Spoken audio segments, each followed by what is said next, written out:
First time పాదయాత్ర అన్నప్పుడు ఇది అంత సాధ్యమేనా అది ఇది అని అనుకున్నా.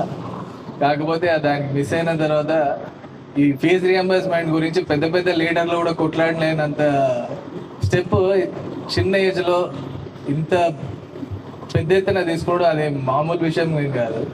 ఖమ్మం టు హైదరాబాద్ మాకే జెలస్ అనిపించేది. ఈ అమ్మ ఏంది ఇది చిన్న ఏజ్లో 7 నుంచి 7కి వస్తుండు, ఎంత కొట్లాడుతుండు పెద్ద పెద్ద లీడర్స్ అందరు కలిసి. ఈ గవర్నమెంట్స్ ఏం చేస్తున్నాయి, పాత గవర్నమెంట్ కానీ కొత్త గవర్నమెంట్ కానీ స్టూడెంట్స్ ఫీజు రియంబర్స్మెంట్ అది అని ఏ గవర్నమెంట్ వస్తే ఒక గవర్నమెంట్ ఇంకో దాని మీద లేదు వీళ్ళు లేదు ఆ స్కామ్ చేసారని ఎంప్లాయ్మెంట్ క్రియేషన్స్ ఆగిపోతాయి. ఏది అడిగినా కానీ సర్టిఫికేట్స్ ఇయ్యరు, రియంబర్స్మెంట్ ఫీజు వాడు బయటికి తీస్తలేడు. అదే అడిగితే కాంట్రాక్ట్ పైసలేమో కమిషన్స్ బేస్, అంటే ఇదేమో పైసలు వచ్చేటి కావు తీసుకునేటి కాబట్టి గవర్నమెంట్ శాంక్షన్ చేయదు. అదే కాంట్రాక్ట్ కమిషన్స్ కాబట్టి అవి బయటకు వస్తాయి.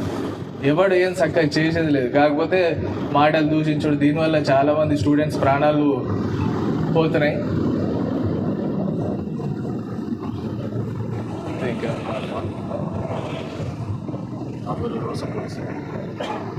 ఇంకా వచ్చే రోజుల్లో ఇంకా అన్ని స్టూడెంట్ ఆర్గనైజేషన్స్ అన్ని పార్టీలకు అతీతంగా ప్రతి ఒక్కరు ముందుకు వస్తే ఇంకా స్ట్రాంగ్గా ఫైట్ చేయొచ్చు. ఇప్పుడు సోలోగా భుజాన్ని ఎత్తుకున్నాడు ఇదంతా.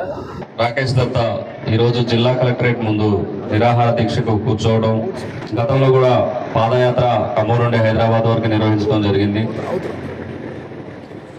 ఇది విద్యార్థుల కోసం రాకేష్ దత్తా తీసుకున్న మంచి నిర్ణయం. దీనికి ఇండియన్ యూనియన్ ముస్లిం లీగ్ పార్టీ IUML కూడా మద్దతు తెలుపుతా ఉంది.